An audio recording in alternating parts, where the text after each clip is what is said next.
Hello everyone, I'm Meghan Sullivan and welcome to my latest video on the hidden history of Fire Emblem Three Houses, or in this case, Fire Emblem Warriors Three Hopes. Recently, a new trailer dropped for this Fire Emblem Dynasty Warriors crossover, and we were able to learn some more about the story and characters ahead of the game's June release. Two of the biggest reveals are that the main protagonist is a mercenary named Shez or Shay, and that a being named Arval or Larva lives in their head. The trailer strongly hints that Shez shouldn't even exist, and that their presence is messing up the timeline we're all familiar with from Fire Emblem Three Houses. Could it be because of Arval's sudden and mysterious appearance?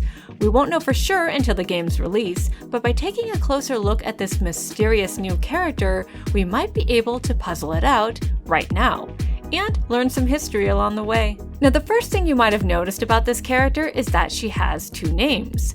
Larva in Japanese and Arval in English. What's going on here? I mean, you can kind of understand the name Larva since her outfit and pale skin make her look like the icky white grub that morphs into an adult insect. But then why is her English name Arval, which if you look up online is associated with an old Viking word for a funeral feast? What do a baby insect and a funeral feast have to do with each other? Well, nothing, as it turns out. But if we look at two alternative definitions for these names, then suddenly both Arval and Larva make sense.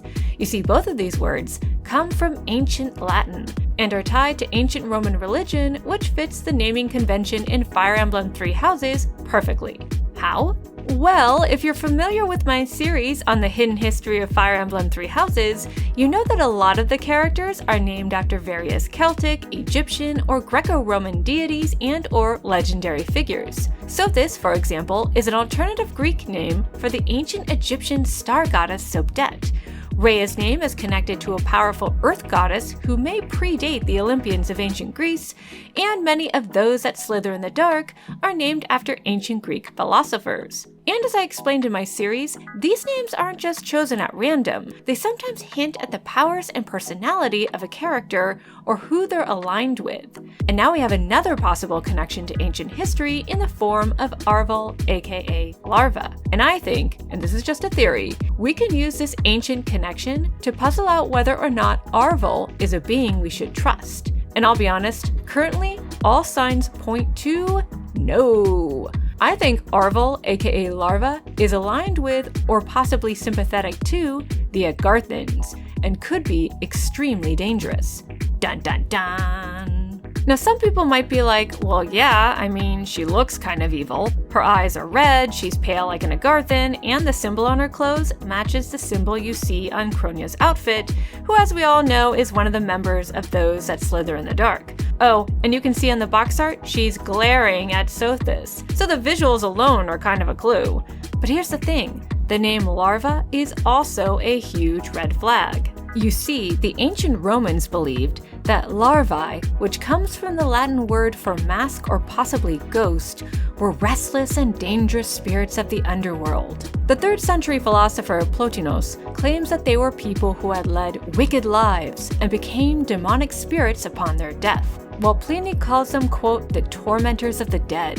One of their more terrifying tricks was to possess the minds of weak men. These spirits were so feared that in order to appease them, they, along with their close cousin the Lemures, were honored during a 3-day festival of the dead known as either the Lemuria or the Lumuralia. And if this is what Larva is named for, it bodes ill for our new purple-haired protagonist in Three Hopes. After all, Larva suddenly just appears in their head and grants them supernatural powers, which is eerily similar to what a Roman larva can do to a living being. And then there's the name Arval. This word stems from the Latin arvum, or field, and is most likely taken from the Arval Brethren, a college of priests in ancient Rome who worshipped an old fertility goddess and were traditionally numbered at 12. Since Shez is Arval's chosen champion, and the Agarthans were once represented by Nemesis and 10 of his men, it's possible that we have a brotherhood of 12 mortals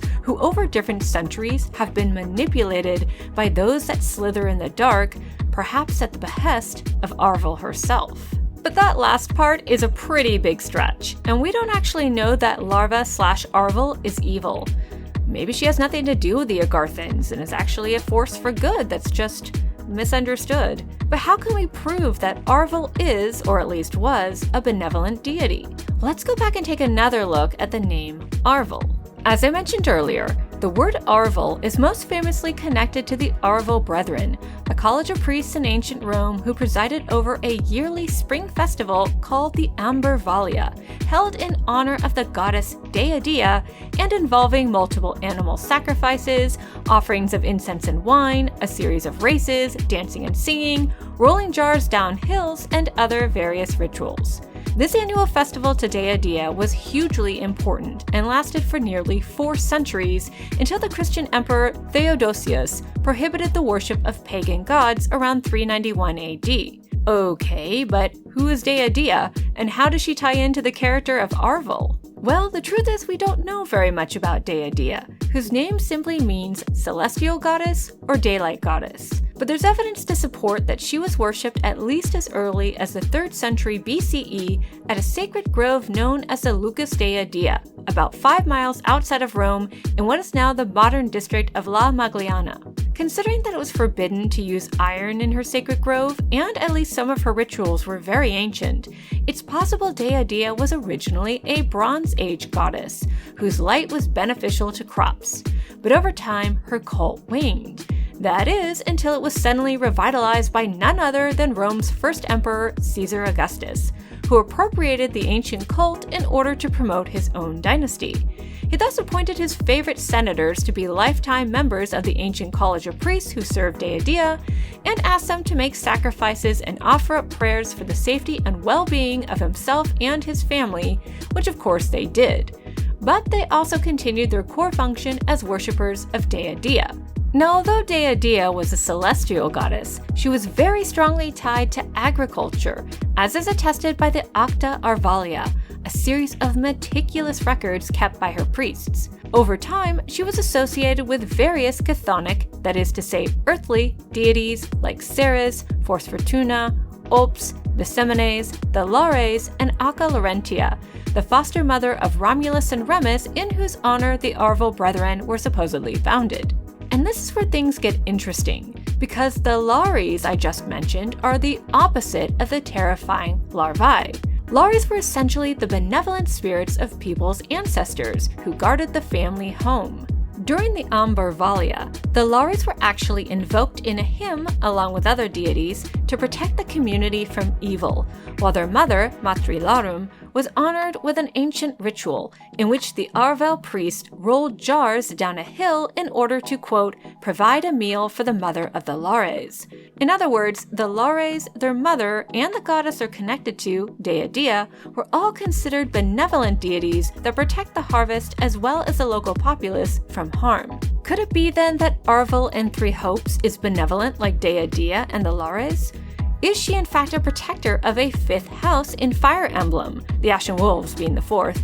It's possible. After all, the name of her champion, Chez, could be an alternative name for the French word chez, meaning house or dwelling. But then why is she glaring at Sothis on the box art? And why is her name Larva and not, say, Lar, the singular form of Lares?